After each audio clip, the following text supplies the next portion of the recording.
नमस्कार, भारत दुनिया के यूट्यूब चैनल में आपका स्वागत है। जैसा कि आप सभी जानते हैं कि हमारी विशेष नज़र तुलसीपुर विधानसभा सीट पर बनी हुई है। उत्तर प्रदेश के पूर्वी क्षेत्र में पड़ने वाली तुलसीपुर बलरामपुर जिले की 5 विधानसभा सीटों में से एक है। इस सीट पर भाजपा और कांग्रेस ने अपने उम्मीदवारों की घोषणा कर दी है, लेकिन सपा और बसपा ने अभी तक अपने प्रत्याशियों का ऐलान नहीं किया है। बसपा सूत्र बताते हैं कि वो सपा के प्रत्याशी की घोषणा का इंतजार कर रही है। पूरी कहानी इस बात पर अटकी है कि समाजवादी पार्टी की ओर से उम्मीदवार कौन होगा। राजनीतिक गलियारों में जिन नामों की चर्चा है उनमें सपा के पूर्व विधायक अब्दुल मशहूद खान, पूर्व सांसद रिजवान जहीर की बेटी ज़ेबा रिजवान, राजेश्वर मिश्र और भानु त्रिपाठी के नाम शामिल हैं। कुछ हलकों में चर्चा ये भी है कि टिकट दिवंगत सपा नेता और पूर्व चेयरमैन फिरोज पप्पू की पत्नी कहकशां फिरोज को भी दिया जा सकता है। सूत्रों की माने तो दिसंबर तक ये लगभग तय था कि पार्टी यहां से ज़ेबा रिजवान को टिकट देगी, लेकिन जनवरी के शुरू में फिरोज पप्पू की हत्या ने राजनीतिक माहौल पूरी तरह बदल दिया। फिरोज पप्पू की हत्या में जब ज़ेबा के पिता रिजवान जहीर, पति रमीज और खुद ज़ेबा का नाम आ गया तो इसके बाद पूरे इलाके में हड़कंप मच गया। तीनों को पुलिस ने फिरोज पप्पू की हत्या के जुर्म में गिरफ्तार कर लिया और अदालत ने तीनों को जेल भेज दिया। इस पूरे प्रकरण में ज़ेबा की दावेदारी को बहुत बड़ा झटका दिया। हालांकि ज़ेबा ने गिरफ्तार होते समय कहा कि उनको और उनके परिवार को फंसाया जा रहा है। ज़ेबा और रिजवान के समर्थक उनके पक्ष में अभी भी खड़े हुए हैं और ज़ेबा को टिकट दिए जाने की मांग कर रहे हैं। पार्टी सूत्रों की माने तो ज़ेबा की दावेदारी बहुत कमजोर हो चुकी है। ज़ेबा को अगर सपा टिकट देती है तो उनका बड़े स्तर पर विरोध हो सकता है।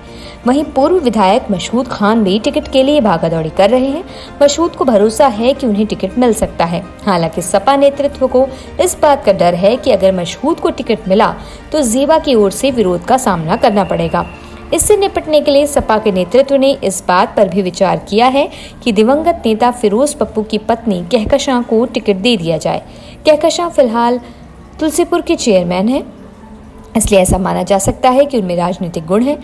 हालांकि पति की आकस्मिक मौत की वजह से वो गमज़दा हैं और इद्दत में होने की वजह से वो चुनाव प्रचार कैसे करेंगी, इस पर भी पार्टी विचार कर रही है।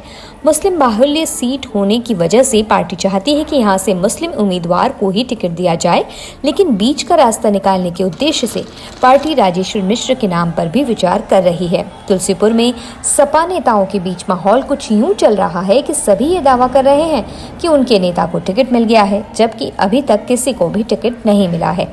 सपा सूत्र बताते हैं कि पार्टी प्रत्याशी का ऐलान जानबूझकर देर से कर रही है। इससे जिस नेता को टिकट नहीं मिलेगा उसके पास दूसरे दल के पास जाने का ऑप्शन मुश्किल से ही रहेगा। 4 फरवरी से नामांकन प्रक्रिया शुरू होगी और 11 फरवरी नामांकन की अंतिम तारीख है। सपा की ओर से इस तरह की रणनीति का प्रयोग किया जा रहा है कि अगर हम टिकट की घोषणा देर में करेंगे तो कोई नेता विरोध भी करेगा तो भी ऐसा मुश्किल है कि कम समय में वो दूसरी पार्टी से टिकट हासिल कर पाए। ऐसी भी खबरें हैं कि ज़ेबा कैंप बसपा से भी बात कर रही है और टिकट न मिलने की सूरत में हाथी की सवारी कर सकती हैं। सपा इस तरह का कोई मौका नहीं देना चाहती जिससे कि चुनाव में पार्टी को नुकसान हो। यही वजह है कि सपा तुलसीपुर सीट पर अपने प्रत्याशी का ऐलान नहीं कर रही है। तुलसीपुर सीट और उत्तर प्रदेश चुनाव से जुड़ी बाकी खबरों के लिए जुड़े रहिए हमारे चैनल के साथ। नमस्कार।